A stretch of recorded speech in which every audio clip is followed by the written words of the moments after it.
original chicken. You know when the kids like, please dad, please, please, please, please, please, please mom, please, please, can we go? You know, it's the Walt Disney World thing. Please, please, please, please, please, can we please, please, please, please, please, can I please, please, please, please, please. All right, please, please. Okay, we're on our way. We'll just leave right now. Okay, so you finally go, okay, fine, we're going to Disney World. Everyone's like, hooray! I didn't get that, but let me tell you, I wish I did. I didn't get to see my kids since March 9th of 2019. It's March 9th, 2019. I haven't seen any of them.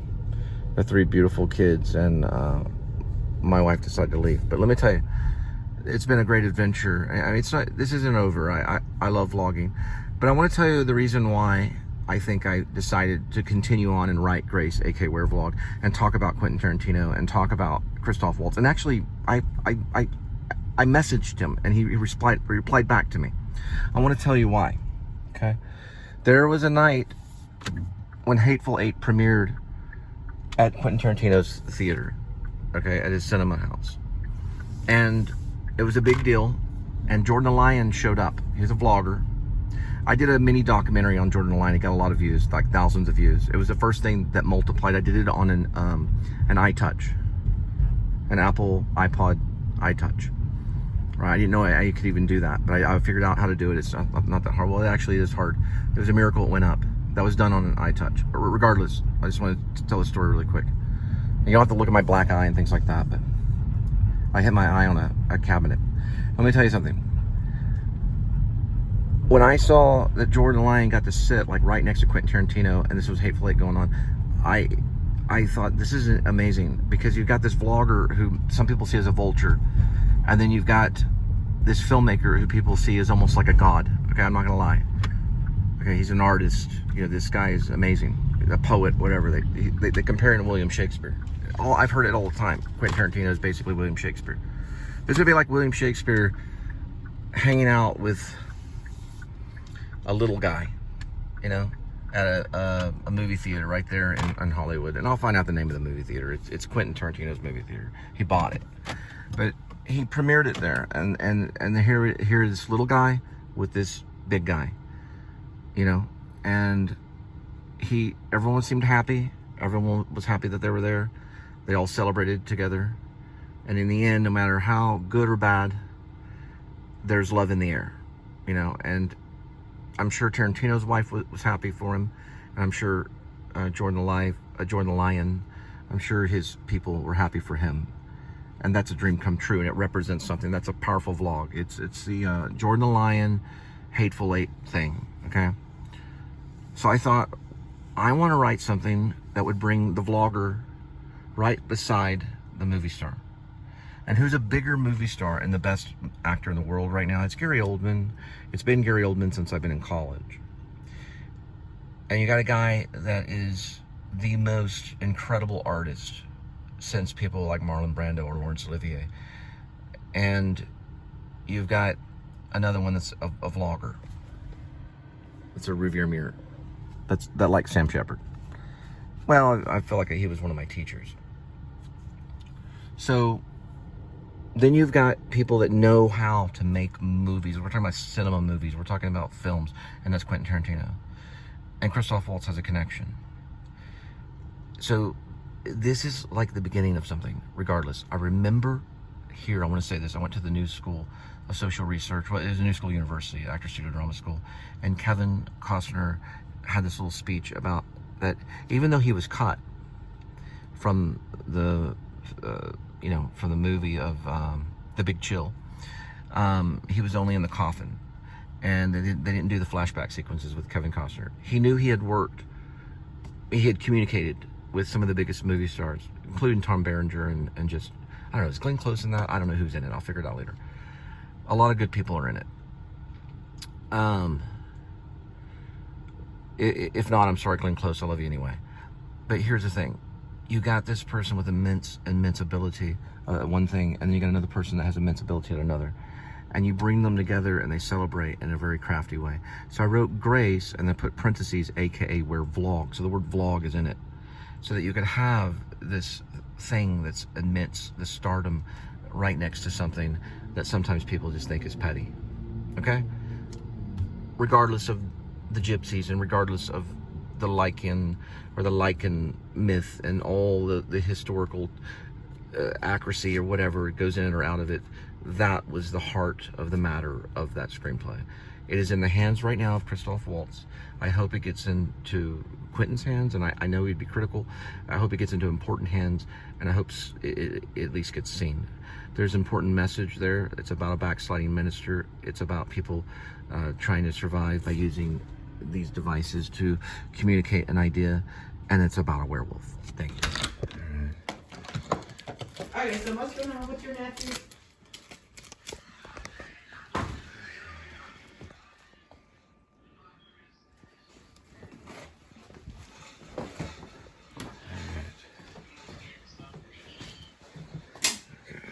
Be careful on that. I know. We have to be careful because it's small. I know you need to wash off your feet. Just weird like that. No, you're fine. I'm worried All right. about you throwing those stupid vinyls All around. right. We got basically pizza. Okay. How long can horsey sauce sit around in the car? I'm serious about this question. How long? Mayo base. Okay, it's going in the trash then. Okay, horsey sauce been in your car for too long. I need to clean inside my car too. Eventually we'll do a vlog on it. Be sure to trash it. All right, show you basically what the pizza looks like. It's gonna go with the best pizza in Fort Worth. It's just, this is like my homemade version. I didn't make it. It's made by New Yorkers. It's New York style. I didn't get a lot of it when I was in New York. People live on this stuff in New York. But it's a New York-based pizza, you can see. Isn't it great? Kitty likes it. And I'm gonna go ahead and cook. Well, I'm gonna bake. So what I usually do, let's go. I do 350, or I can just do like 390, okay? And then I do like start, or I can hit start, it'll, do that. And then I just go for about, I don't know, about that much. And these two will light. And then I hit the oven light, kind of thing. And I just throw it on there. I know I've been neglecting this. And I leave this for like, to make like a burrito later or something. And that's Din Din. Now for Kitty, we could go with Fancy Feast for a special occasion. I used to do this David Lynch thing. Hey, I'm vlogging. I know, I'm vlogging. Okay, all right. Let's talk about a red light. Okay, this is basically with sustainable tuna. So I do this like Lynchian thing. Here we go with today's kitty. One kitty with 9 lives. Each life has a number, 1 through 9. Situations, problems. Twirl the kitty. Pick a kitty. Today's cat food is Sheba with sustainable tuna for Edmund, Tuxedo, Cassavetes, also known as Scratchy Cassavetes.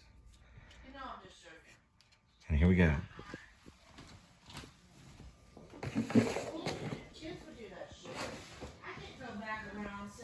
Okay. We're gonna go with Kitty. Come on, Kitty.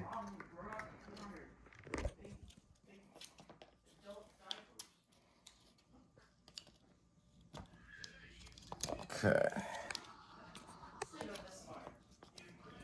It's gonna go like this. Here we go. It's all you, Kitty. Now do what you do.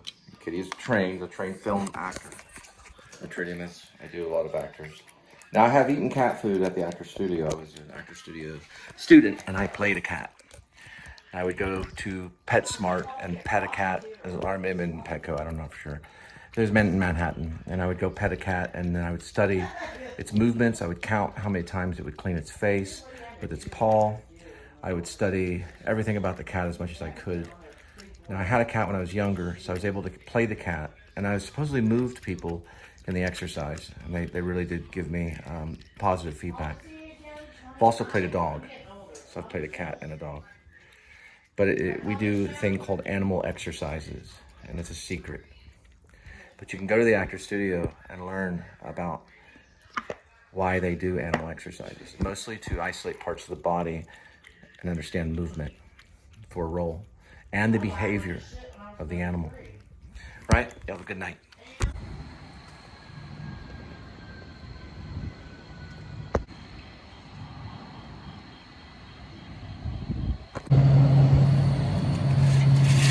All right, I always go one good, one bad. This one's the original Coca-Cola. This 7-Eleven is actually, it has one that's 0 calorie. So.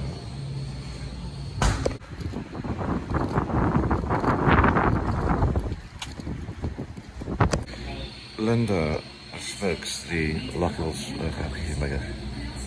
Linda smokes the Lucky Strike Long Gold. Right, I would tell Gary Oldman that Gerald Oldman III is very much like he is. He's evil. He was a minister. He backslid into YouTube looking for werewolves. And I would say don't veer too far from who you are. And don't feel free to play with the lines, is what I would say to him. Feel free to manipulate the lines so that the words are more yours rather than mine. So Sam Shepard would never do that, but some directors say that, and some writers do, because you get the gist of things. Feel free to take out a pencil and jot down how you want it set. It's never going to be verbatim, not truly. And then I would say, feel free to do whatever you like with the character. Even is kooky, because he is kind of kooky. The bar sequence alone with Tony, Ian, and Fred, and the bartender, and all that stuff it shows the kookiness and just the ridiculousness. And just go for gold, you know? So, just wanted to say that. And with Christoph, of course, he's brilliant. I'd say the same exact thing with the new character that I'm going to be adding in it, which is Christopher T. I believe I said it means the same as the last name means the same as Tot in German, which I believe is Legend. Sorry about that, Christopher Waltz. I just wrote the character. It's Christopher T. Gellert. Sorry, that means Tot. I think I said it backwards. Gellert. Christopher T. Gellert. There we go. Christopher T. Gellert, meaning Tot. There's Kitty. Here we go.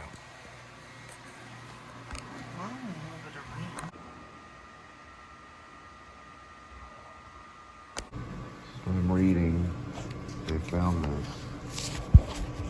this here.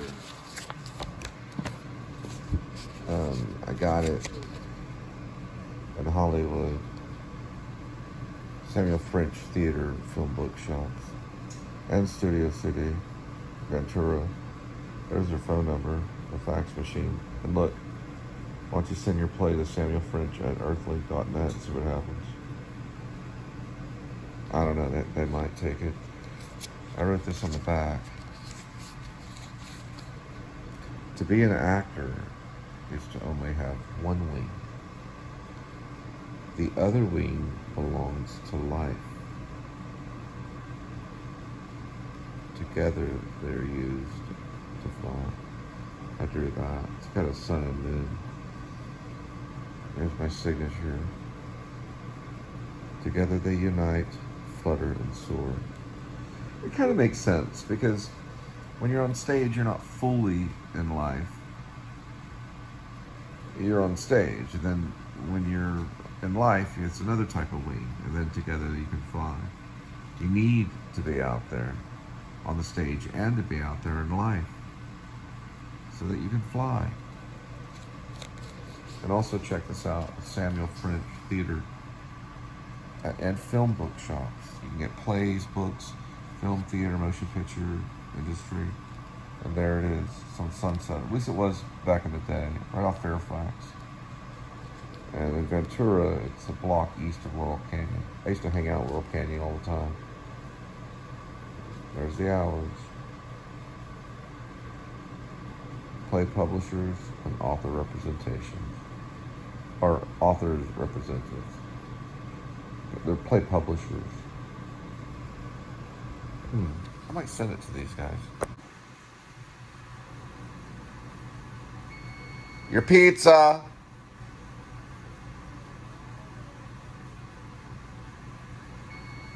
Your pizza.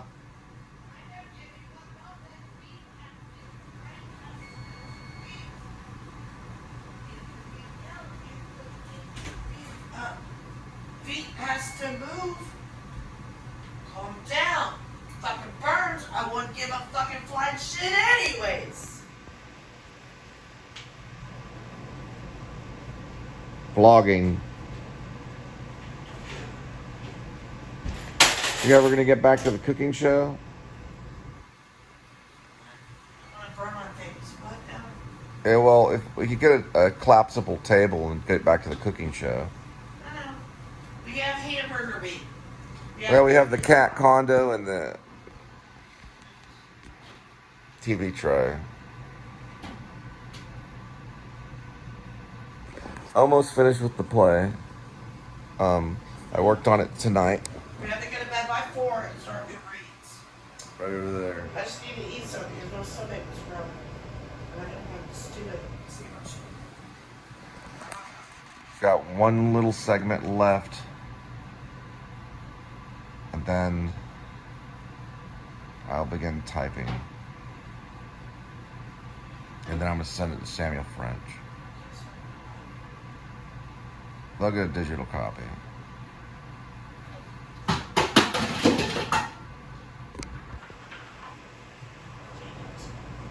What type of item is that? Oh, that's just the thermal.